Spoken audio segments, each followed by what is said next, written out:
times like those, you learn to be strong. You sacrifice a higher call you belonged. Countless hours to protect our homes. I sing to you, this is Rosie's song. Our best men sent to foreign soil,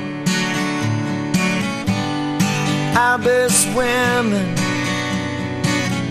to help win the war. You worked at factories, no complaints you grown. Resting here, this is Rosie's song. There are many soldiers that did not return, many hard lessons that we have learned, and many dear ladies who before us have gone. Let's give them praise in Rosie's song. Lift up your voices, this is Rosie's song.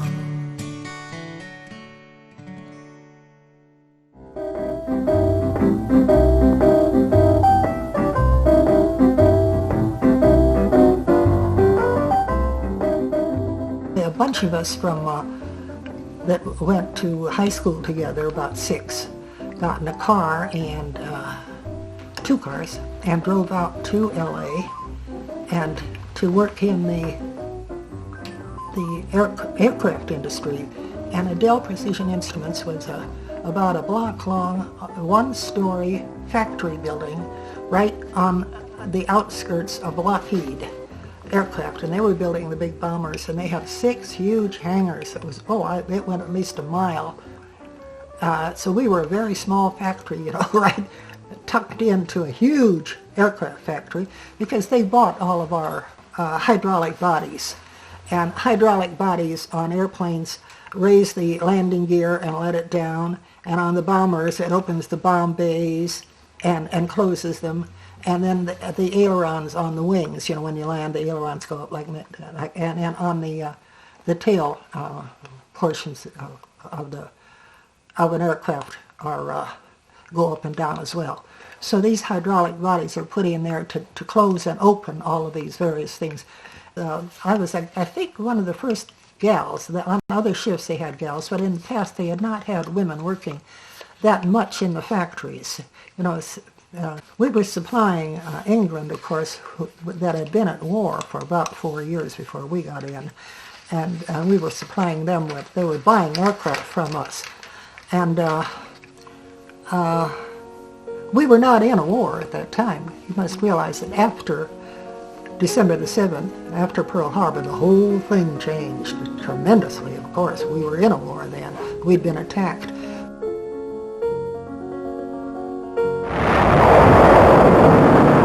Japanese have attacked Pearl Harbor, Hawaii by air, President Roosevelt has just announced.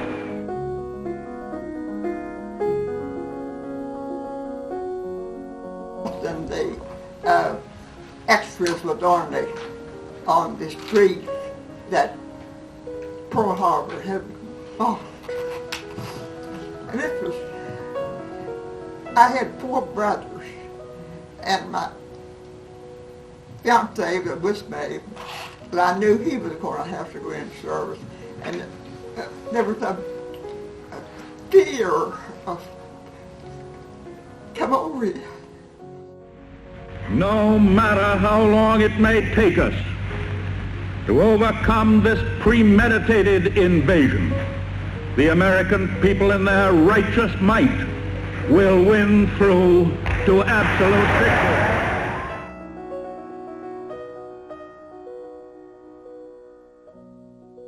When Pearl Harbor got bombed, I was with my sister. She was married. I had stopped in her place. It was a Sunday.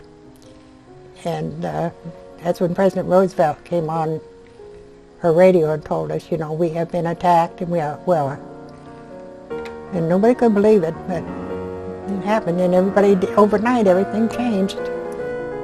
With confidence in our armed forces, with the unbounding determination of our people, we will gain the inevitable triumph, so help us God. I remember that way. I heard on the radio. There was big snow on, a big snow. And it seemed like it was a hurtful thing, you know, them ships, and they tell all them people was killed, you know. I got the record of that here in the papers they sent me. And that seemed like it was hurtful. The wartime almost now seems like a dream. Because when I think of some of the things that we did, I don't know whether we could repeat it today or not. We are now in this war. We're all in it, all the way. Every single man, woman, and child is a partner in the most tremendous undertaking of our American history. When Pearl Harbor was bombed, I was working in a little fountain in a coal mine, or a coal camp at Wyden, West Virginia. So when I got my payday with about $35 in my pocket, I started for Akron, Ohio. I had some friends there that I could stay with a little while till I got started, and one of them took me and helped me get in. I worked in the Goodyear aircraft, the B plant. We made Navy bombers. They were the Corsairs that they took on those planes that the wings would fold up when they came down on the aircraft carriers. So I worked there for probably 4 years, and I was really a riveter, and we'd buck them. But those fuselages were so small, if two people got in there trying to, you were just right up against the other person. So you had to take your time and see that it was a smaller person got in there with you instead of a larger one, or you wouldn't go to ring to do your work. All the day long, whether rain or shine, she's a part of the assembly line. She's making history, working for victory. Rosie, the Riveter. There was a notice in the paper, and they were looking for women to work in the defense plants. So we went and signed up, and before you know it, we were in Akron. And so when we were interviewed, I was asked to take an examination, which I did, and that's how I got on the squad. The Goodyear Aircraft Women's Squadron were the elite workers, women workers, during the war. Those women were trained because of the shortage of the men. And we had to learn everything that the men knew. And so that's why we went to school for a solid year and also worked an 8-hour shift.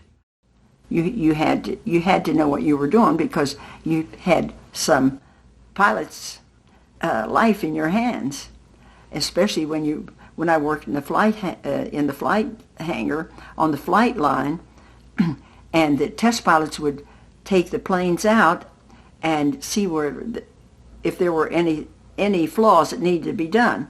Then they'd bring them back in, and then it was our job to fix those flaws before they went to Wingfoot Lake, and then they were sent. Most of them were sent to the Pacific because our plane was the F-6F Corsair, and it was the one that had the wings folded up.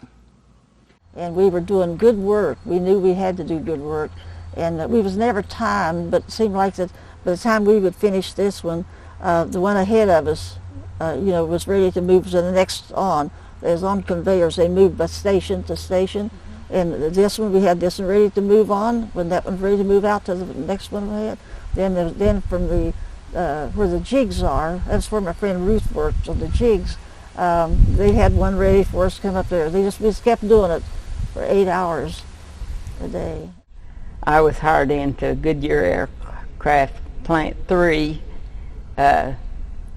building this F4U Corsair, and I worked on that assembly line there. There was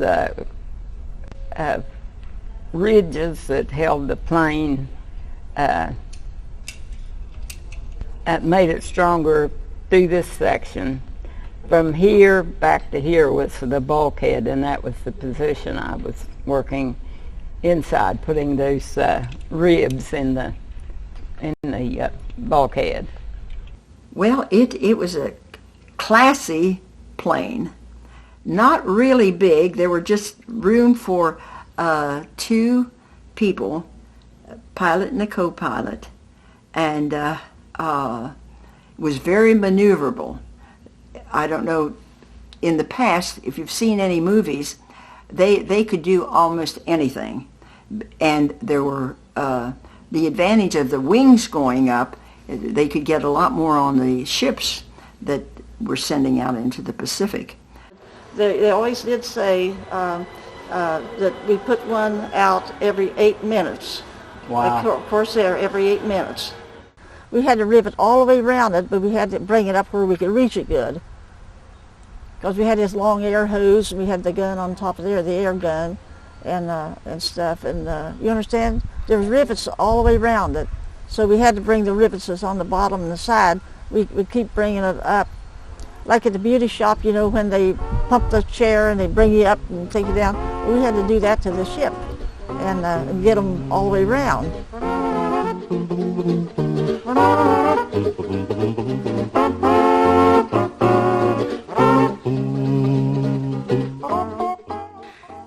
And there's 5 plants there at Goodyear Aircraft, 5, A, B, C, D, and E.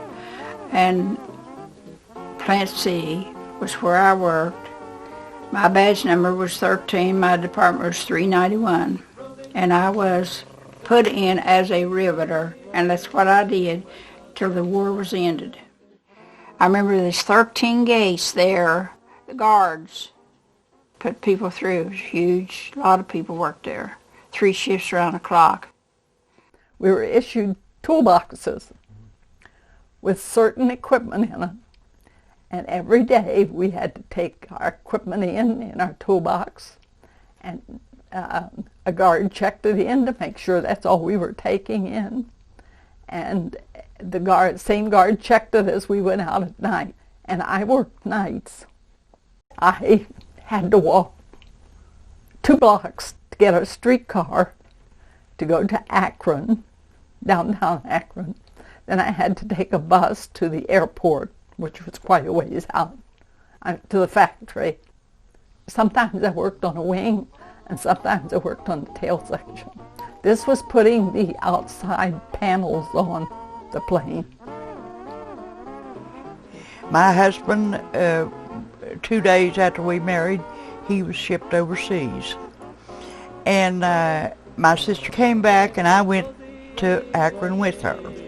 And we went through all the examinations. It took a day and a half, written examination and physical. And then we had to go to sheet metal training. And we had college courses to learn to get along with everybody. And when we got our jobs, they got us a place to live, in a rooming house. This old man and woman, Houchins was their name. They had 4 rooms up in upstairs to their home. They rented to 8 girls, 2 girls to each room. I worked on the conveyor belts. That was conveyor belts for the paint shop. I worked on these old overhead drills. I bucked rivets. I drilled. I worked in the blueprint office. I worked in the requisition office. Anything they called on me to do, I was supposed to be able to do, because I was a member of the flying squadron. Oh, they had family day out there one year, and I seen the planes flying. And they said the fighter planes now, they said they could come in on that airport ground on a dime, land on a dime. That's how good it was.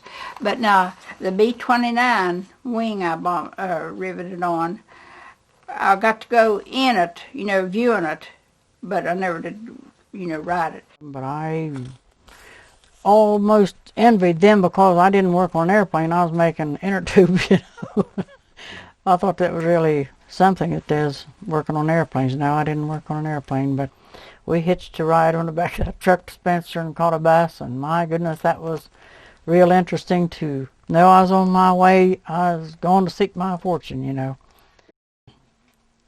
My job was painting the inner tubes. Before they got to me, there was my sister and another girl. They buffed. That took the sharp edge off of the inside of one end and the outside of the other end. Then another sister and a friend, they spliced them. But before they spliced them, I had to paint them with benzene so they glue them together. And got fired and come home. I didn't mean to get fired, but my brother's in on leave from the Navy, and he got a longer leave than he'd been getting. So we promised we'd be back on a Tuesday. So by him getting 2 more days, we didn't think it'd matter all that much. So we stayed till Thursday, and we went back, and we didn't have a job. So we tried to tell them that we had to stay till our brother had to leave, but they didn't. I left at a bad time, I know. There never was such a thing as a good time to go. I left in a hurry, had no time to worry about money or crops that won't grow. Our dream ended long, long ago. That's good. Thank you. So I had a sister and some cousins that had gone to Detroit to work in the defense program. So on graduation, I just got it together and went to Detroit, Michigan. Highland Park, Ford Motor Plant, had been converted to a defense plant. They were making B-24s and B-29s. What we did was work on the wing cone. We worked on a scaffold, and you rivet these 2 pieces of the wing together, which was called like a rib going along between these pieces. It was hard work. And I went 2 weeks to school. And I know I can remember my instructor's name, Mr. Lyman. He was such a nice old fellow. And where we had our school and where he taught us, the last day, we went 2 weeks, and last day he took us down and we could see all the workers down there. And he said, told us girls, he said, now there's where you're going to be going down here. And he said, now you do your job, don't you take nothing off of nobody. He was such a nice fellow. We would work and change out with the bucker. The riveter and the bucker could do both jobs. Well, then when you work on that wing, that part of it, you would move your elevator up higher and do the next one. And you have 2 pieces of the wing, and you would rivet them together with a rib.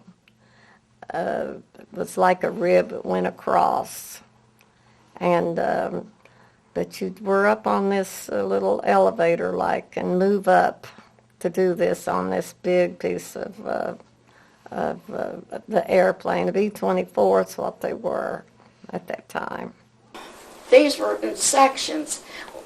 We had long tables, and these men that would set them up there and on those tables.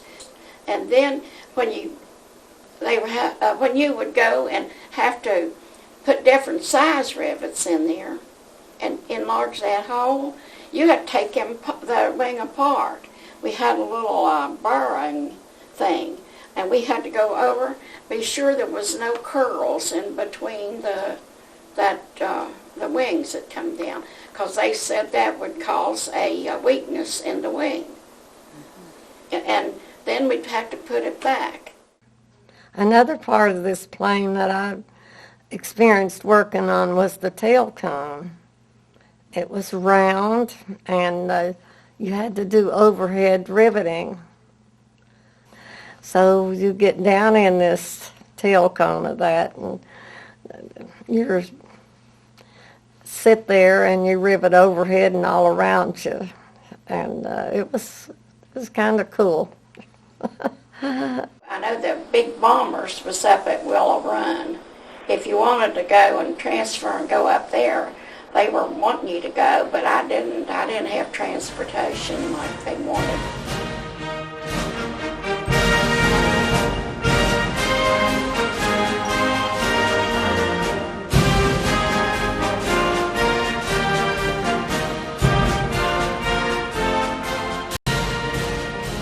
The 3 years that I was at Willow Run, that's the Ford plant, B-24s, I worked 3 whole years as on the leading edge of the wing, because it's like building cars or anything else. You just have your part. You don't learn the whole assembly of a plane or electricians.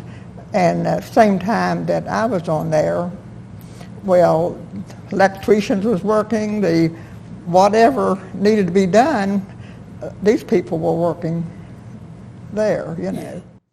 Where I worked, we didn't have an assembly line where you were putting the things together. We were just making the parts. We were making the separate parts. What planes were you working on? Sometimes it was the B-24s and then the B-29s. The wing you flaps. mean like those flaps would go on Yeah. B-24s, B-25? I got a sheet of aluminum, put it up on a rack, drilled holes in it, then got the rivets, put the rivet in, the rivet gun, and put the 2 parts together. Pretty much what I did, I riveted the leading edge of the wings and did your own drilling and your own, I would rivet or butt, either one. Either one. We put the air vent in the outer wing of the airplane. They had a pipe that went across the wing, and a little container there for the air went. And we had to put that on, because the inspector come by and checked it, and if it wasn't right, we had to drill that out and do it over, but we didn't have to do that. We done good. What made me go there? Because I wanted to work, and while Bill was in service, and help get him out of service quick. This is my mother, Mary Fowler, and this is within the first year of her being in Michigan.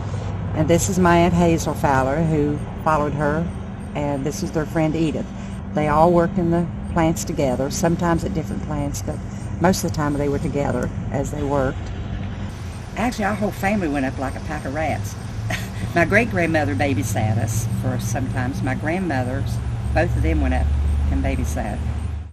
I helped make motors for the airplanes. Now, the company you worked for, did they train Continental you? Motors. Continental Motors. Did they train you? What was your training like? Wasn't nothing to train, hardly. And you were, We worked on assembly line. Mm-hmm. And you were a riveter? Tell me about what it was like to be a riveter. A riveter? Well, I wasn't a riveter. You weren't a riveter? No, I sorted them out. You sorted out The parts. I see. Yeah. We had to put them in where you had to put them in rotation for them to get them out.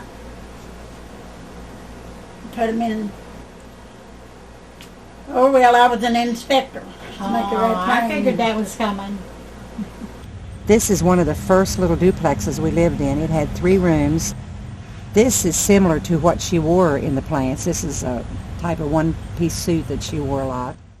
We were very, very feminine. We wore the cover holes, but we had nice shirts to wear with them, and we had to wear hairnets, you know. I wore dress slacks because I couldn't stand blue jeans. And a few of the women did wear the jeans, but I wore the dress slacks.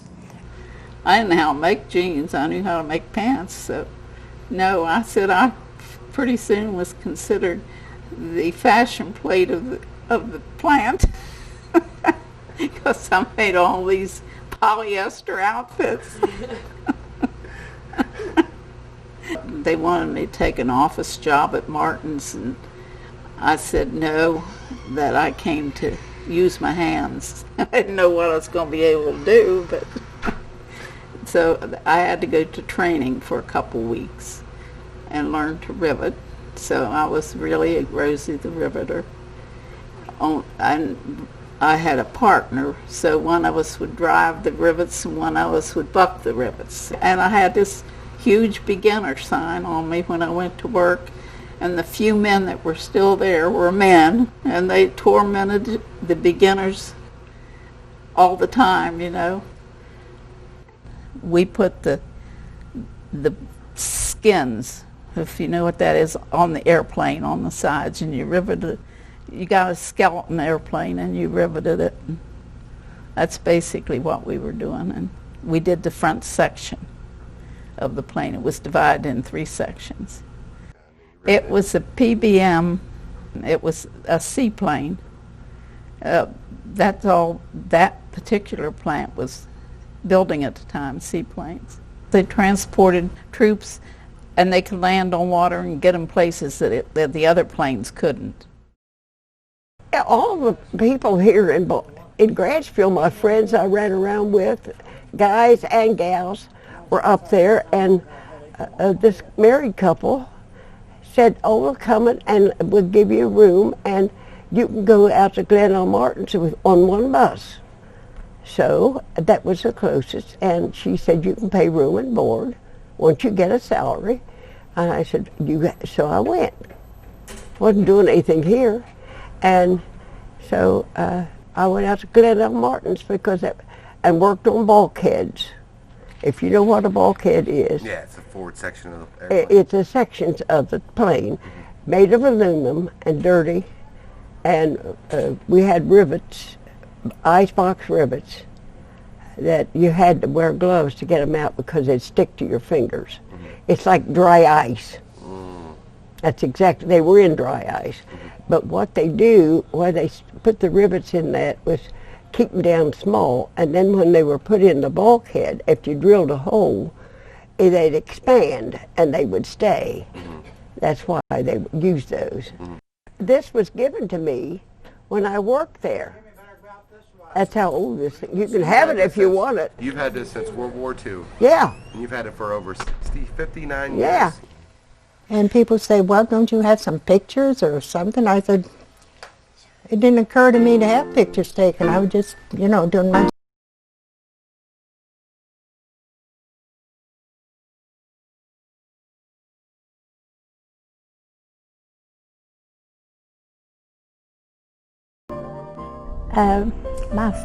My father lived on a little farm, not a big farm. We just had a little farm, and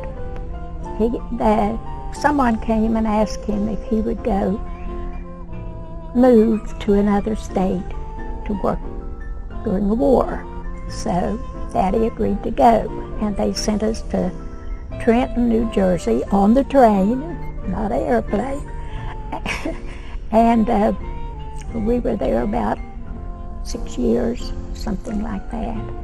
And we worked in fields, like it had maybe 20 acres, 15 acres of one thing, like radishes and wine, lettuce, tomatoes, all kinds of vegetables. I could take my hands, radishes, and by noon I could have 100 bunches or maybe more.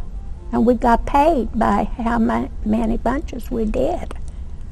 And then finally I worked up till I became one of the big shots, they called them. And I would load the trucks. We got orders, and we had to fill that order in order to have that truckload by the time evening came. We moved to Boston when I was 10 years old. I belonged to a youth center that was sponsored by our local police precinct, and we had an affiliation with the Red Cross where we rolled bandages and got packages ready for the servicemen overseas. And then they decided to finance plays and musicals, rented the costumes and everything, where war bonds would be the admission fee, so we could raise money for the war effort. Whatever teenager sold the most savings bonds for that particular play or musical that we put on got a ticket to Boston Gardens to see the professional performers and their bond show. And I was with the FBI and in the fingerprinting department. And then when I decided I wanted to leave D.C., I wanted to come home. That's what brought me to the Greenbrier, was I came home and I got a job in medical supply. And that's where they brought all of these soldiers that had been captured from other countries. So I worked there and in medical supply, and I filled out orders for medicine that they needed. I went to the shipyards and I got a job right away. And this man, Mr. A.G.E.E., was the head of the group. And he told me that we had to go to school first to see how much we knew about, doing these things. And so we went to school about 6 weeks, I think. And I had the highest grade of any of them. Others that come in, I didn't know them. And so he put me in the department where they made ship parts for ships. And I worked there all the time until I got ready to come home. This big ship they was building was right in front of us, out in the water. They was finishing it up, and when I left, they was ready to take it out. They didn't get it done before I left, so I didn't get to see them, but I saw it in the paper. In the small town Worthington, someone moved in who started a small engineering plant. His name was Griffin, and this was called Griffin Engineering. And he would hire teenagers from high school, and we could go to work after school, and we could work on Saturdays. The job was assembling periscope parts that we put together, and they were put on the tanks that the Army was using. There were big tables where there were about 10 of us standing around the big tables, and the parts were in the center, and we assembled the parts and passed them on to the next person. And I don't have any idea the number that we did, but we worked constantly while we were there.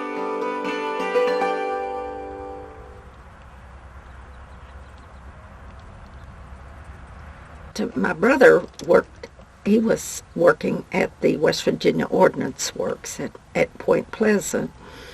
And I went down there in the summer after school was out, and I got a job there in the lab, and I liked it. And so many of the boys at Morgantown had been leaving school to volunteer to go in the armed services, and I thought, well, you know, this is something I could do to contribute. So my job was to run ammonia conversions.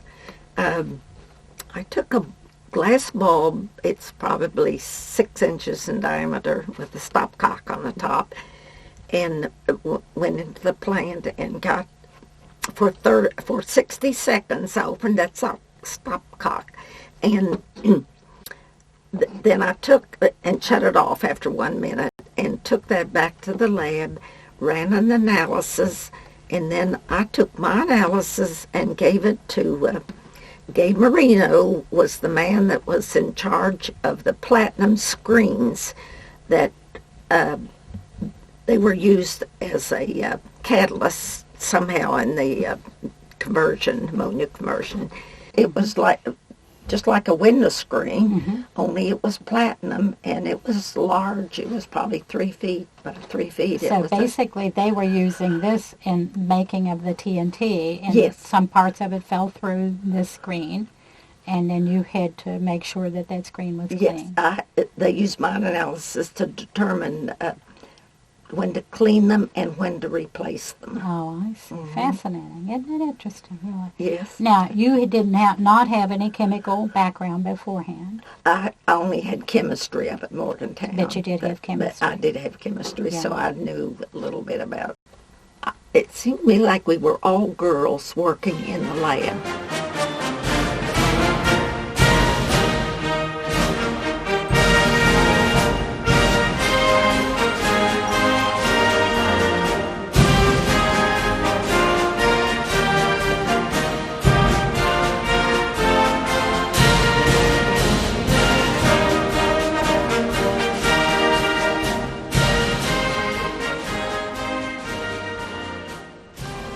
I riveted tiny tin rockets. There took 2 of us. They were big and they were heavy, but I needed a job. I just finished high school, and they called me, and I just lived 6 blocks from the plant, so I walked to work every day. I think we worked from 9 to 5.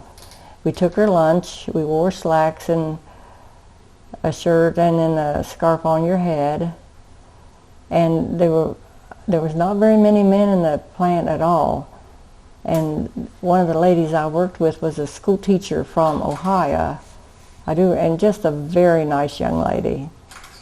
And we kept score of how many we completed at the end of the day. That way we knew how many we had. And they really kind of had a contest to see which shift could, I remember that, who could do the most. We had family that lived in Boston. So we rode the train, and I rode between the cars with a bunch of soldiers to Boston from here. The trains were packed with servicemen, and there was no seats available. So there was a bunch of Army weather coats, wool coats, piled up between the cars in the open air. So me and some of the soldiers and another girl or 2 went out and sat and wrapped up with those top coats and went on to Boston. And then I went to a school up there to learn how to run a lathe. So I made a screwdriver. And then after I got through that, I came back here and went to work at the Naval Ordnance Plant. There was jobs and it was good pay there. And the boys and men were all gone. So the women went up there and worked in the Naval Ordnance Plant. And I worked on the bombs. I cut the groove in the end where you screwed the other end together. Yeah. A friend of mine worked down at Point Pleasant in the ammunition factory. And then another friend welded on the airplanes. So I made the bomb, she filled it, and the other girl flew it.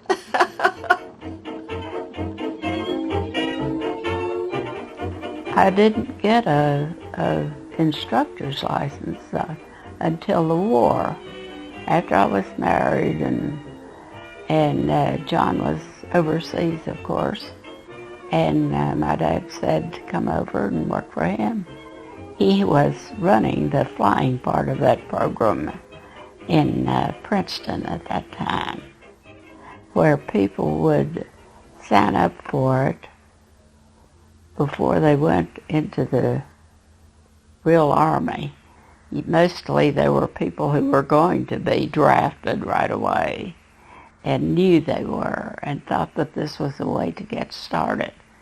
And if they got through that program, they went into the flight training and became pilots in the Army, Air Corps. They were cadets, they wore uniforms, and the ground school part of the program was taught by the school over there, Concord College. There was a hangar built on that little airport, and I think it's still there, and there was a little office on the side of it.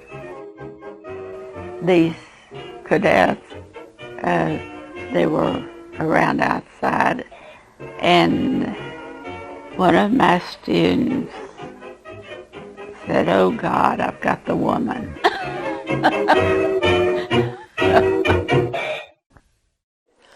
I was pregnant with Carl, and we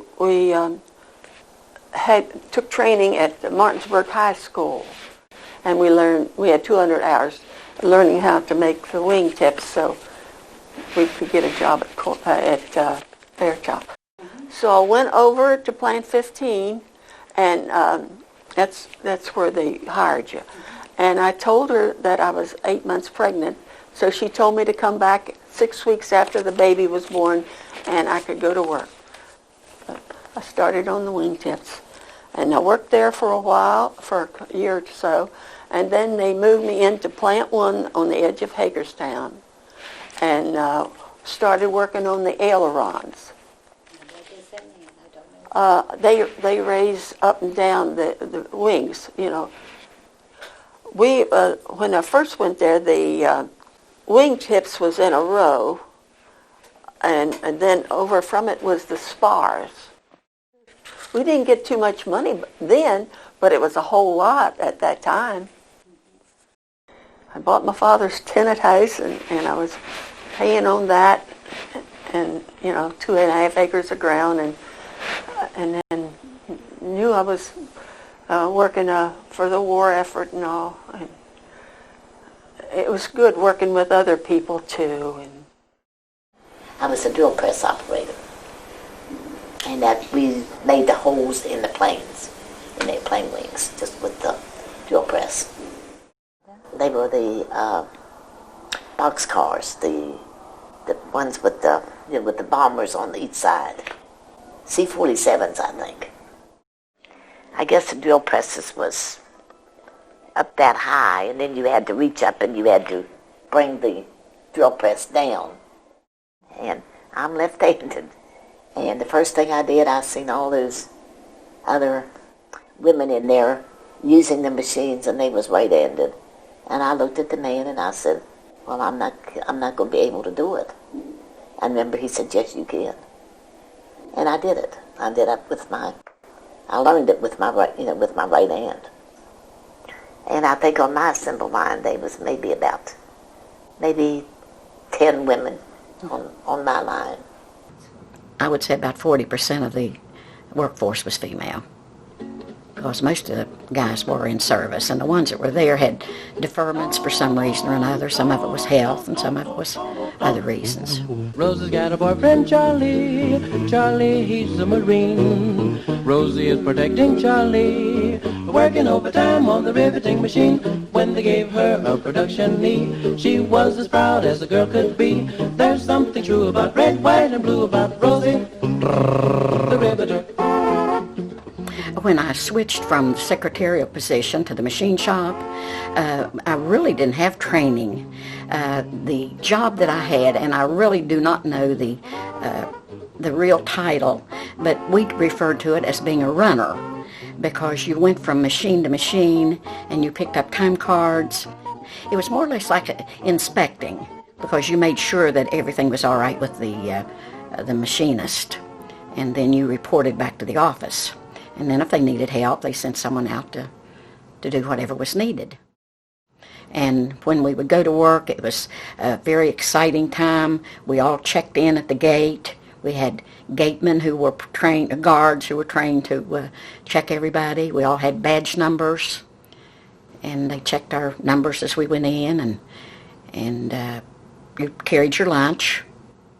They had little carts with food on it that they sold, but we almost all of us took our lunch. I remember the restaurants being so crowded, because all the workers would go to the restaurants before they went to work. Sometimes they get their lunches packed there, and everybody was in there. It was a very hopping place. They had this big organ that you put. It was like a Nickelodeon, only it wasn't. It was a different type organ, and they would put the money in the machine, and you listen to the music, and everybody get all patriotic and fired up, ready to go to work.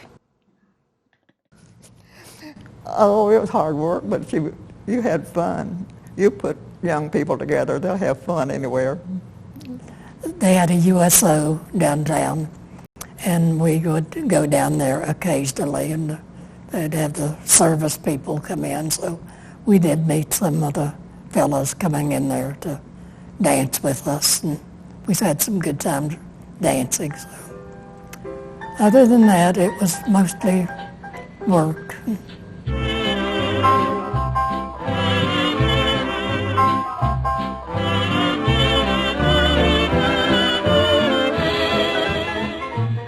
I went to Newport News and helped put in, I was in the typing pool and graduated from the typing pool to the secretary to the superintendent of the job, putting in Camp Patrick Henry, an Army base. When that job was almost completed, the superintendent of the job, I worked for him.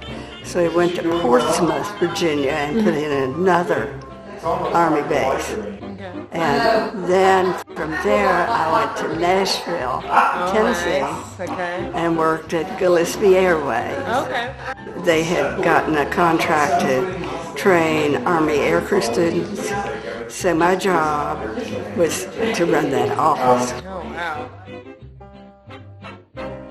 Finally, I decided to come back to West Virginia, and I got a job at General Machinery, where they were putting in, they were manufacturing big guns for the war effort, and my job there was secretary to the vice president and chief accountant.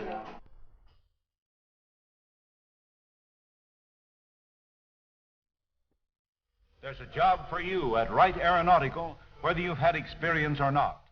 Pay is good, working conditions excellent. Remember, Wright is in this war until the last shot is fired in the Pacific. I enjoyed the work. I worked on a Rockwell machine, which is a hardness test, and that's all I did, was test parts for an engine, mostly clamps. And we worked all day long. We had one day off a week. That's all we had. Sundays and everything we worked. And I think most people was under a lot of, they were depressed, let's put it that way. I don't know where I was different. I don't think I was, but for the first few weeks I was very depressed. And of course I got over that. had to. And it actually, the experience at the time was terrible because I hated war. I hated it. But it taught me a lot, you know. It taught me to be dependent on myself and not on others. I hated the reason I had to do it, but I appreciate what it did for me. It made me stronger, and who would ever thought I would take a drill and drill holes in metal or use a riveting gun, which is so complicated. When you set it against that skin of the wing, you better have it there at the right touch, at the right time, or that rivet's going to be a mess. More men and women are urgently needed now. You can back your men in service too. You too can do your share toward final victory. We heard an advertisement from Curtiss Wright Airplane Factory. They needed girls to rivet airplane wings. I riveted on P-40s, the wings, and on C-46s, they were bombers. The first one, the P-40s, was a fighter plane. One plane that was being tried out crashed while we were there. Of course, it didn't hit the building, but it did crash out there on the field. It really scared all of us, and we wondered, was it one of the wings that we had riveted? But it was the motor that had give out on the plane, not what the girls had done. It was quite scary. I believe back then we were closer with the people we worked with because we had a special aim. We wanted to get those planes out for the boys. And everyone was patriotic. When we heard the national anthem, everyone stood up. I don't care where you were. In the theater, restaurant, what, we stood up and did the, you know, whatever. That's how patriotic we were.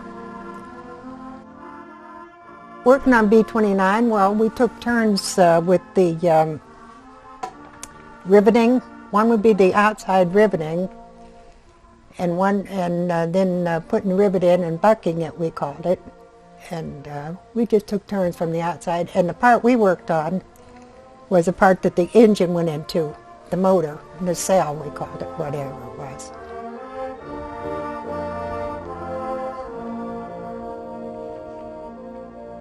B-29. Absolutely. And people will say, well, is that the one that bombed Japan? Well, how would we know? Thousands of planes that were put out every month.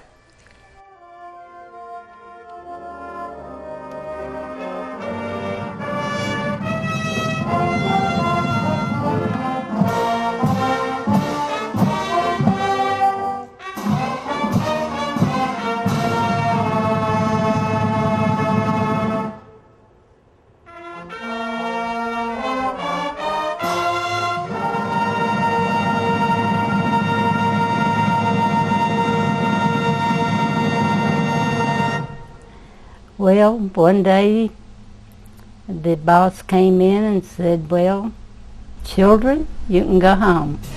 The war's over. And of course, everybody just was screaming. And I worked VJ Day. I was in the flight hangar, and I'm not sure when it was announced, but everybody was ecstatic. My brother was getting married, and I was at the railroad station, and they said all leaves are canceled. I got on the train. And it seemed like everything just kind of stopped. I don't remember the shifts after the end of the war. We came out of the theater. They hadn't announced it or anything. The war was over. And it was just, there was no traffic. It was just people, solid people, dancing up and down Howard Street. I was sobbing so hard and running like a crazy person. And everybody was crying. everything that make a noise was making a noise. I mean, the church bells was ringing, fire trucks, whistle, bell, or whatever the hell. It was just complete bedlam. You would. I had a brother that was in the Navy. He was in the Sea of Japan. And he told me when the Japanese surrendered, he said all the boys were on the ship. They were, just beating one another, hugging and everything.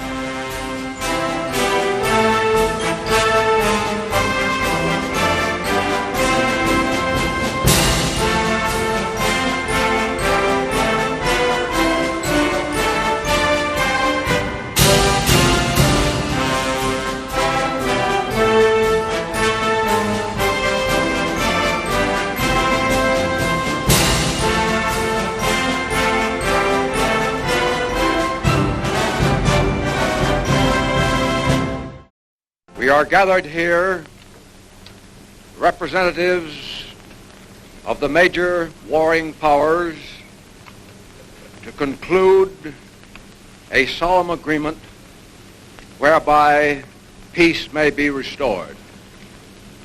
The issues involving divergent ideals and ideologies have been determined on the battlefields of the world, and hence are not for our discussion or debate. Let us pray that peace be now restored to the world, and that God will preserve it always.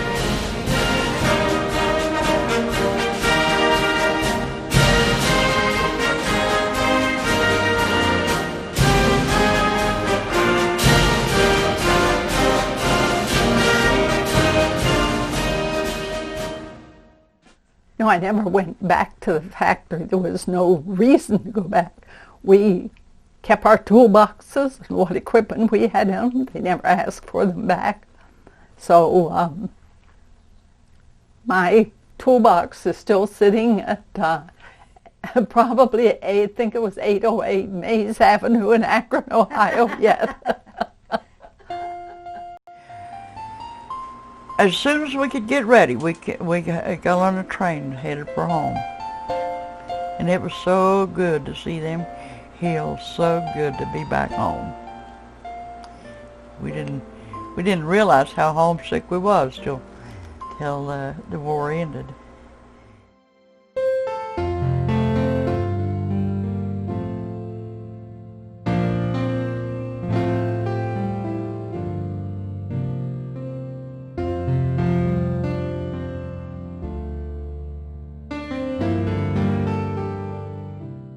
He got hit on Thanksgiving Day.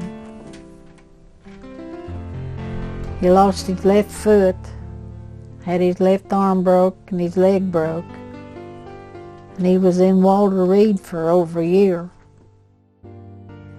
And he had to wear an artificial foot. But he never felt sorry for himself. And he worked. When he first came home, my husband didn't want to talk about his experiences. He had come back. He had been captured. He had been a Japanese prisoner of war. He was on the Bataan Death March, and we were married. And his health was not good because he had been starved, and he is deceased. He died in 1997. When Earl got discharged from service with his leg amputated and his foot tore up, Camp Burdette was a automobile dealer in Charleston, and they gave new automobiles to amputees when they come back from the war. And he had a 1947 Oldsmobile, and he had to learn how to drive to get that car. So that's what he come to New York and got me in. Told me I had to lay on my back to see the top of the mountains. And I believed it.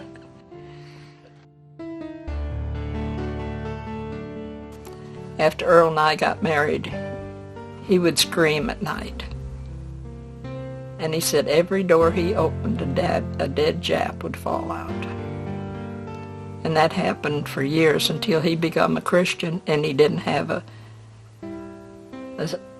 seizure or anything after that. The war had ended finally in his head.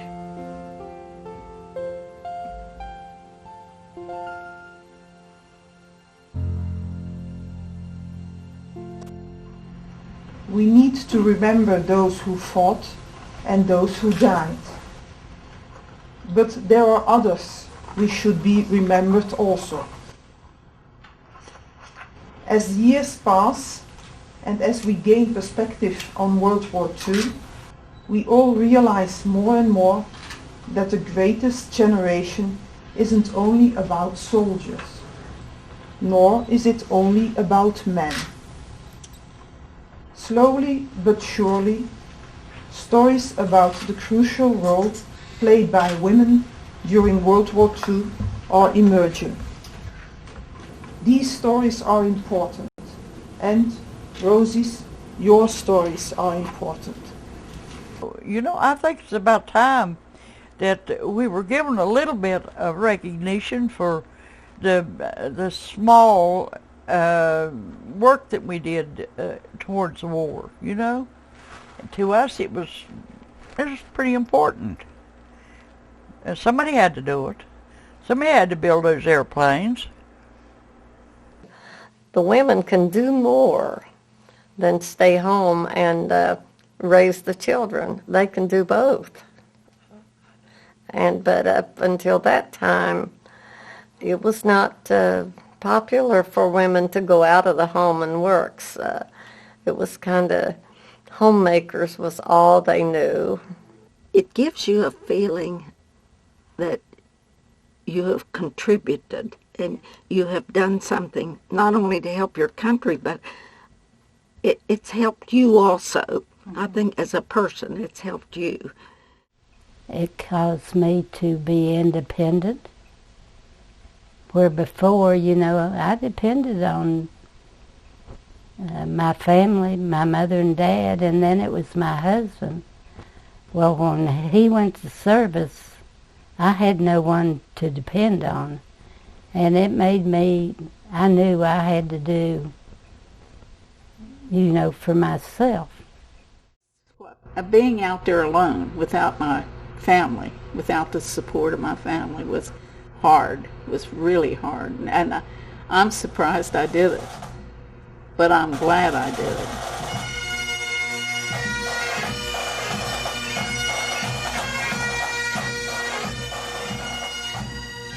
I hope the thanks plain and simple efforts enable a much wider and deeper exposure to the story of the West Virginia Rosies, but also Rosies across the US and internationally.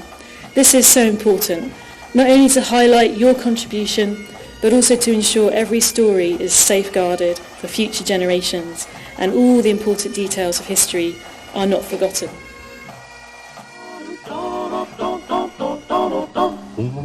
All the day long, whether rain or shine, she's a part of the assembly line. She's making history, working for victory. Rosie. Not only is your role important to the war effort, Rosies, but you also change the perception of women in the workplace. And we women are still fighting for our rightful place in some parts of society. I can't imagine the prejudices that you had to overcome. But as with the land girls in England, I'm sure that the realisation came very quickly that you were important, but also that you were very capable of what you were doing. For this reason, I am especially proud to be able to be here today, not only to thank the Rosies, but also to be a representative of that special relationship between the US and the UK through the good times, but also in our darkest hours.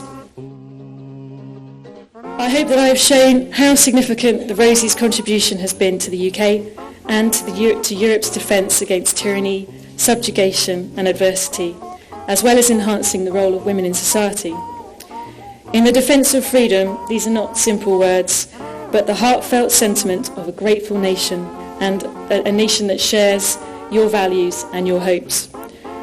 I hope that you may take my words here today to your hearts and be assured that the United Kingdom is so extremely grateful for your critical role in defending our freedom. Thank you very much. Rosie, Rosie, Rosie, the riveter on the assembly. Well, it was kind of like, you know, she's our icon, Rosie, and there's a symbol there, and I don't know, I haven't really thought about that, but it would mean that for what I was doing, that maybe be eligible to be called for Rosie Riveter. Brought my brothers home and a lot of other guys. It was too bad it didn't bring all the guys back. But that was the main thing, is getting my brothers home. So I think it's important that all of this is being told, that people know what we did back then and that we did contribute to the war effort. The history books have left a lot of things out that were actual facts. And I guess it's up to old people like me to try to fill people in on that. I just think it's marvelous that you've taken on the job of trying to find the people who worked during the war and give them some credit. Because even today, a lot of people don't know what the women did. Well, I never dreamed that I was going to make history like we did and change work, not changing the pay much it seems, but changing the working habits. Different women do men's jobs now and things like that. Times like those, you learn to be strong. You sacrifice a higher call you belonged. Countless hours to protect our homes. I sing to you, this is Rosie's song. Our best men sent to foreign soil, our best women to help win the war. You worked at factories, no complaints, you're grown. Resting here, this is Rosie's song. We will sail. I plan to live to be 100 years old and tell my story about the war and the Rosie story, because it is important to me. There are many soldiers that did not return, many hard lessons that we have learned, and many dear ladies who before us have gone. Let's give them praise in Rosie's song. I sing these words to your honor. I apologize, it's taken so long, but in your silence you haven't been forgotten. Lift up your voices, this is Rosie's song. Lift up your voices, this is Rosie's song. Lift up your voices, this is Rosie's song. Lift up your voices, this is Rosie's song.